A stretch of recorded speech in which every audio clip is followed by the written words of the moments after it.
In this video, I will show how to exclude pages in your WordPress website menu navigation.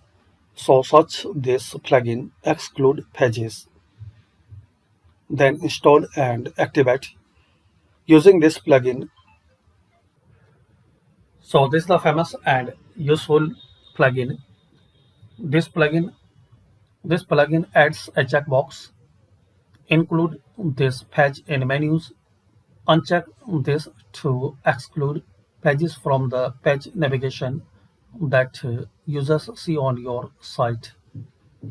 So this is a very useful plugin to exclude any page of your WordPress website.